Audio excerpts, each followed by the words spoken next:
Olá, pessoal, tudo bem? Então, vamos começar a resolução dos exercícios sobre diagramas de fases. Então, meu nome é Lilian Carvalho e podem contar comigo para o que vocês precisarem. Então, o primeiro exercício que eu selecionei para vocês. Considere o diagrama de fases açúcar-água na figura abaixo, que é esse daqui.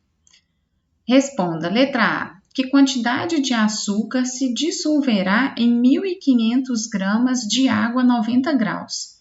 Então, pessoal, a primeira coisa que a gente tem que fazer é achar esse ponto aqui, ó, de 90 graus. Achar a solubilidade máxima a 90 graus.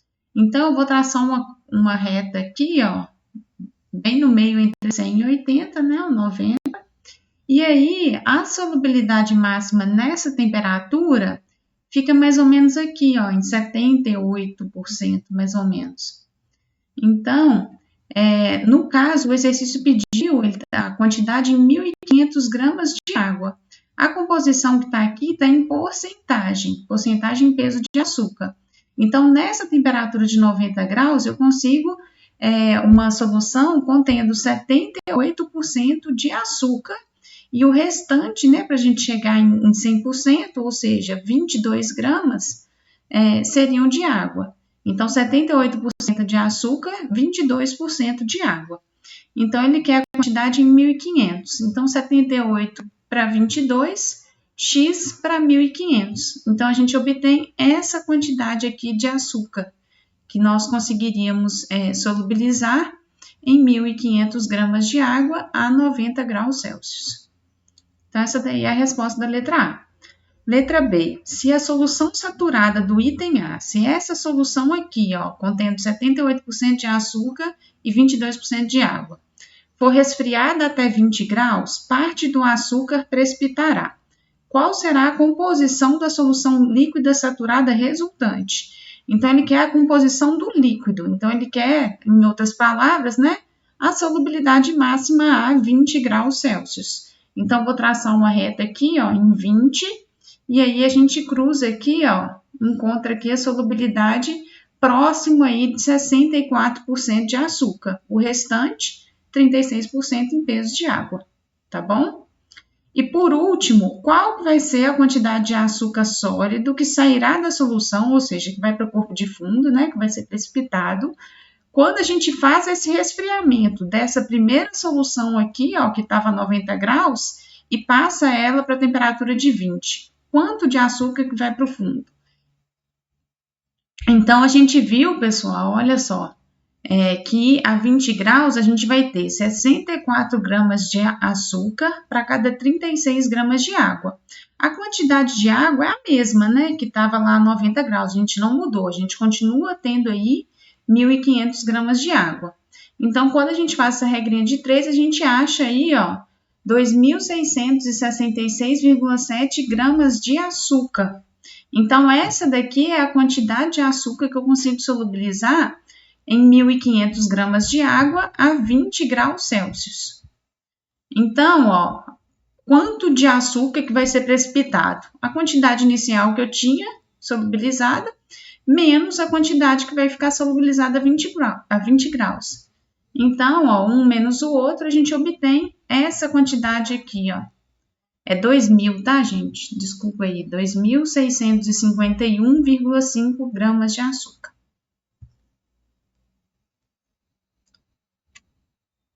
Segunda questão. A 500 graus Celsius, qual a solubilidade máxima A? De cobre na prata, B, de prata no cobre. Então, pessoal, se a gente observar aqui o eixo X do nosso gráfico, a gente vai ver o quê? Que aqui, ó, no lado direito, a gente tem 100% de prata, ou seja, essa fase beta aqui, ó, vai ser a nossa fase rica em prata. Vai ser a nossa liga de prata. E do lado de cá, ó, perto de zero aqui, ó, está zero de prata, é porque eu tenho 100% de cobre. Então, essa fase alfa vai ser a fase de cobre, fase rica em cobre. Então, ele está querendo saber a 500 graus a solubilidade do cobre na prata e da prata no cobre. Então, 500 graus, pessoal, é essa linhazinha vermelha aqui, ó. Então, para eu achar a solubilidade de cobre na prata, ele quer, em outras palavras, a porcentagem de cobre que a gente tem aqui na nossa fase beta, que é a fase que está aqui, ó, rica em prata, próxima a 100% de prata. Então, quando a gente faz aqui esse encontro aqui da curva de 500 com a separação de fases aqui na beta, a gente obtém ali aproximadamente 98% de prata. Então, se eu tenho 98% de prata, eu vou ter 2% de cobre na prata. Vai ser a solubilidade máxima.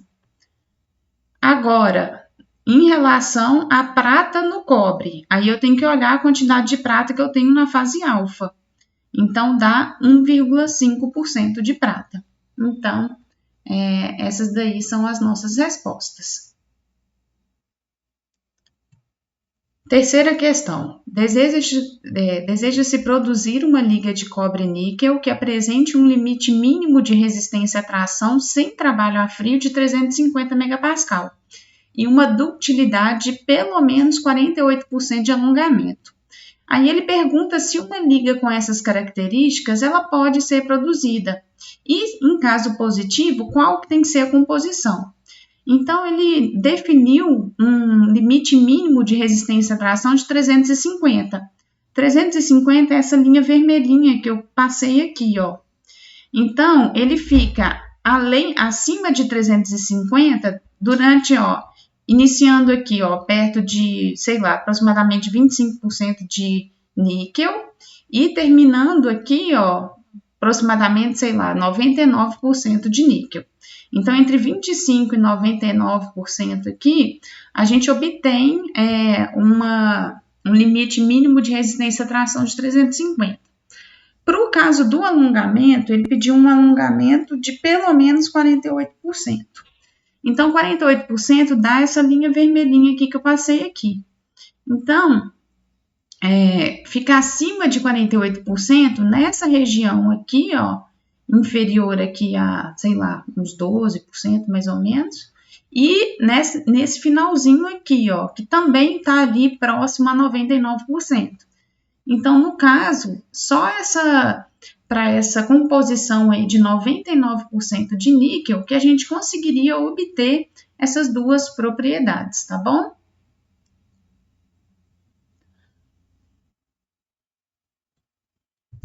Questão 4. Responda. Para uma liga com 40% de chumbo, né, portanto 60% de estanho, a 150 graus. Então, eu marquei aqui, ó, 60% de estanho, 150 graus. Daí esse pontinho azul aqui, ó. Ele quer saber quais são as fases que estão presentes e qual que é a composição de cada uma dessas fases. Então, esse pontinho azul, pessoal, ele está presente nessa região aqui, ó, que é a região que a gente tem duas fases, fase alfa e fase beta. Está escrito aqui no diagrama, só olhar aqui no gráfico. Então, a gente tem duas fases, fase alfa e fase beta. Para a gente determinar a composição, a gente tem que colocar aqui a nossa linha de amarração. Então, peguei aqui, ó, fiz uma linha aqui horizontal na temperatura de 150 graus e ela encontrou aqui na fase beta e nesse ponto aqui na fase alfa. Então, na fase alfa ali, aproximadamente 10% de estanho, portanto, 90% de chumbo. E na fase beta, a gente tem ali mais ou menos 97,5% de estanho. E o restante, 2,5% de chumbo. Tranquilo, gente? Vamos para o próximo, então. B. Agora, ele está pedindo uma amostra contendo 80% de chumbo a 300 graus. Então, ó, se é 80% de chumbo, a gente vai ter 20% de estanho. É o restante que falta lá para a gente completar os 100%. E é 300 graus. 300 graus, a gente tem aqui esse pontinho azul ali, ó. Aí ele está querendo saber o que vai acontecer com a nossa amostra, etapa por etapa, ao ser resfriada até a temperatura ambiente. Pedindo para entrar em detalhes sobre a temperatura, né, na qual ocorre cada mudança de fases e quais são as fases novas formadas. Então, a 300 graus, a gente tem aqui ó, a amostra no estado líquido, está na região líquida do nosso gráfico. À medida que a gente vai descendo, eu já marquei aqui os pontos principais, ó. Quando a gente vai descendo, a gente encosta primeiramente aqui nessa divisão aqui, ó, que é quando começa a ter a formação de fase alfa. Essa temperatura ali, ó, é mais ou menos 280 graus. Então, a gente tem aqui, ó, 200, 250, aqui 300, dá mais ou menos 280.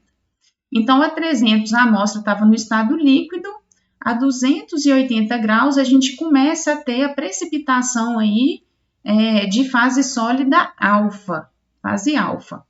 E aí, à medida que a gente vai descendo a temperatura, a gente vai tendo cada vez mais cada vez mais sólido de fase alfa. E aí, pessoal, a próxima mudança, né, assim, de fase, ela vai acontecer nesse ponto aqui, ó, que tem aqui a temperatura de 183 graus.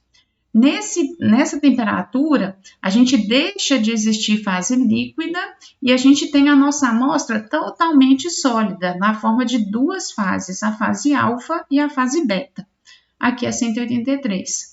E aí, a gente permanece com essa amostra, né, contendo essas duas fases, até chegar à temperatura ambiente. À medida que a gente vai resfriando aqui, pessoal, a gente tem alteração aí nas composições dessas duas fases, tanto da alfa quanto da beta. Mas a gente não tem mais nenhuma outra mudança de fase, tá bom? 5. Cite as fases presentes e as composições de cada fase para as seguintes ligas.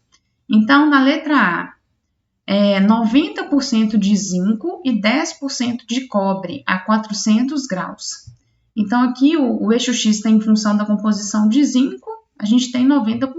90% está aqui, ó. E o gráfico fala, o exercício fala 400 graus. Então, é esse pontinho ali onde que eu coloquei o laserzinho aqui, ó, bem aqui. Aqui, ó, pus a bolinha azul. Então, ele está querendo saber as fases presentes e as composições. Esse ponto azul, ele está aqui, ó, presente nessas duas fases, ó. A composição de cada uma delas. A gente tem duas fases sólidas, saiu. Essa fase aqui, ó, esse símbolo grego parece um Ezinho. Essa fase aqui a gente vai ter aproximadamente 87% de zinco, enquanto que essa outra fase aqui, ó, quando a gente desce, a gente chega ali próximo a 97% de zinco. Desculpa aí, gente, eu alterei, eu desformatou um pouquinho. Agora B, 75% de estanho, 25% de chumbo, a 175 graus. Então, 75% de estanho, pessoal, dá esse ponto aqui, ó.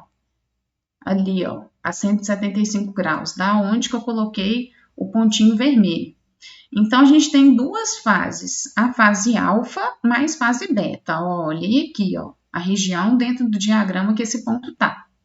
Em relação às composições de cada fase, a fase beta, ela vai ter aqui aproximadamente 97% de estanho e a fase alfa, que é essa daqui, ó, encostou aqui, ó, dá aproximadamente 15% de estanho. Então, 15% na fase alfa, aqui, ó, 97% na fase beta.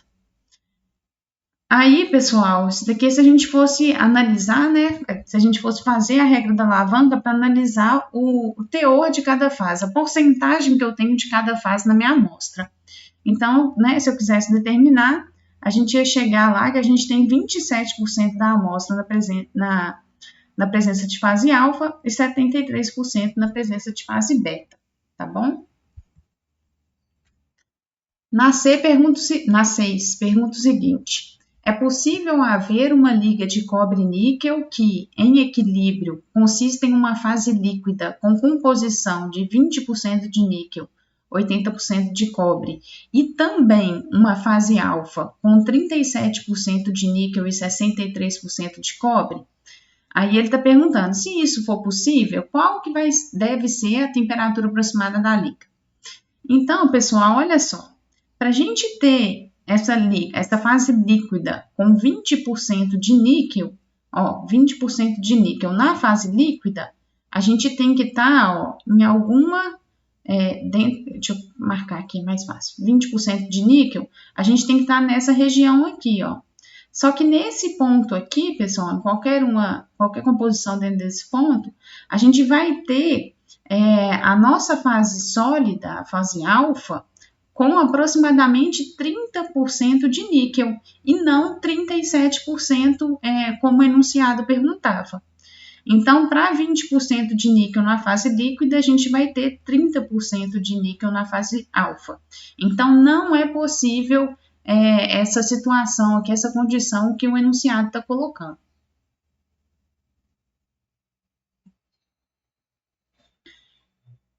Sete, uma liga com composição de 70% de níquel, 30% de cobre, é aquecida lentamente a partir de 1300.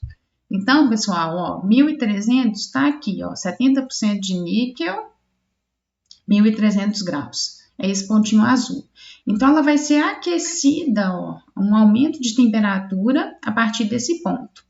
E aí, ele está querendo saber, em qual temperatura se forma a primeira fração de fase líquida? Quando que começa a ter a formação de fase líquida? É quando a gente tem um encontro aqui, ó, da linha sólidos, acima aqui desse encontro. Isso acontece aproximadamente, ó, nessa temperatura aqui, ó, que dá mais ou menos 1345 graus Celsius. Na B, ele pergunta qual que é a composição dessa fase líquida, dessa primeira fração de fase líquida que foi formada. Então, para eu achar a composição, eu tenho que achar aqui, ó, o encontro com a fase líquidas. Então, eu acho aqui o encontro com a linha líquidos e desço. Então, dá aproximadamente aqui, ó, 58% de níquel nessa primeira fração de líquido que é produzida. E em qual temperatura ocorre a fusão completa? A fusão completa, pessoal, vai ocorrer quando a gente tiver a nossa amostra totalmente convertida em líquido. Então, vai ser, ó, nesse pontinho aqui, ó, que a gente tem ali o pontinho vermelho. Então, vai ser mais ou menos nessa temperatura aqui, ó, 1380 graus Celsius. E por último, qual que vai ser a composição dessa última fração de sólido? Então, pessoal, a gente tem que procurar, ó, nesse ponto aqui, ó, continuar uma retinha para cá, qual que vai ser a composição? 80% ali de níquel, tá bom?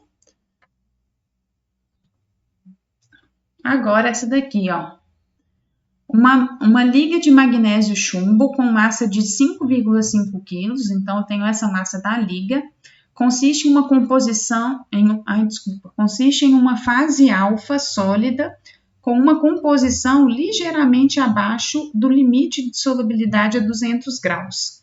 Qual a massa de chumbo na liga? Então, primeira coisa que a gente tem que pesquisar, qual que é o limite de solubilidade a 200 graus? Então, ó, 200 graus está aqui. Então, 200 graus aqui, ó, a gente tem esse limite de solubilidade que está aqui, ó, marcado nesse pontinho. Isso daí dá aproximadamente 4%. 4% de chumbo. Olha, o eixo X tem função do chumbo. Então, dá 4% de chumbo. Então, 4% de 5,5 quilos vai dar 0,22 quilos de chumbo. Então, eu tenho essa quantidade de chumbo na liga. Aí, letra B. Se a liga for aquecida a 350, ó, 350 mais ou menos aqui. Qual é a quantidade adicional de chumbo que pode ser dissolvida na fase alfa sem exceder o limite de solubilidade? Então, a gente tem que pesquisar qual que é o limite de solubilidade a 350. Dá mais ou menos esse pontinho aqui, ó, azul. Então, nesse pontinho azul, ó, que está aqui, que representa o limite de solubilidade a 350, a gente vai ter mais ou menos 24% de chumbo. Então, como a liga tem essa massa de 5,5 quilos, 24% desse peso dá 1,32 quilos. Então, quanto a mais de chumbo que eu poderia colocar? Então, 1,32 menos 0,22, 1,1 quilos de chumbo. Então, se nessa temperatura de 35%, a gente conseguiria dissolver até 1,32 kg de chumbo. Então, conseguiria acrescentar aí, ó, mais 1,1 kg de chumbo, tá bom? Considerando, né, gente, que a massa final vai permanecer aí os 5,5 kg, tá? Para essa massa de liga. E C, considere uma amostra contendo 30% de chumbo a 700 graus, numa liga aqui, né, de chumbo magnésio, e relate detalhadamente o que acontecerá com a amostra etapa por etapa ao ser resfriada até a temperatura ambiente. Então, ó, 30% de chumbo, 700 graus, é esse pontinho aqui. Então, pessoal, nesse pontinho aqui a gente vai fazer o resfriamento da amostra aqui, ó, até a temperatura ambiente. E ele quer saber o que acontece, em quais temperaturas a gente tem as mudanças de fases, quais são as fases que vão ser formadas e por aí vai. Então, a primeira mudança de fase, pessoal, inicialmente a gente tem esse pontinho aqui, ó, dentro dessa região de líquido. Então, a nossa amostra inicial estava no estado líquido. À medida que a gente vai descendo, a primeira mudança de fase que a gente tem, ó, é quando a gente encontra com essa linha aqui. E aí a gente começa a ter a formação aqui, ó, de fase alfa, porque agora é alfa mais líquido. Qual temperatura aqui, mais ou menos, que a gente vai ter? Aproximadamente 620 graus. Então, a gente começa a formar a fase alfa a 620 graus. À medida que a gente continua resfriando, a gente vai tendo cada vez mais fase alfa na nossa amostra. Até que aqui, ó, aproximadamente 520 graus, a gente vai ter a conversão total da nossa amostra em fase alfa. Então, abaixo de 520 aqui, ó, até a gente chegar aqui a 390 mais ou menos, entre 520 e 390, a nossa amostra vai ser composta por uma única fase, que é a fase alfa. Abaixo de 380, a gente já vai ter aqui, ó, aproximadamente em 380, uma nova mudança de fase, onde a gente vai começar a ter a precipitação dessa fase de Mg2Pb, desse composto intermetálico.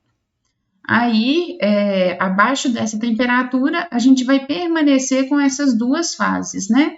A gente vai ter, é claro, né, à medida que a gente vai resfriando, alterações aí nas composições, né? Na composição, na verdade, só da fase alfa, que esse composto intermetálico, ele tem aqui, ó, uma composição fixa, tá vendo que é uma linha vertical? Composição fixa. Mas a fase alfa, a gente vai ter aqui algumas alterações na composição com esse resfriamento, tá bom? Então é isso, pessoal. Espero que vocês tenham entendido, espero que vocês tenham gostado.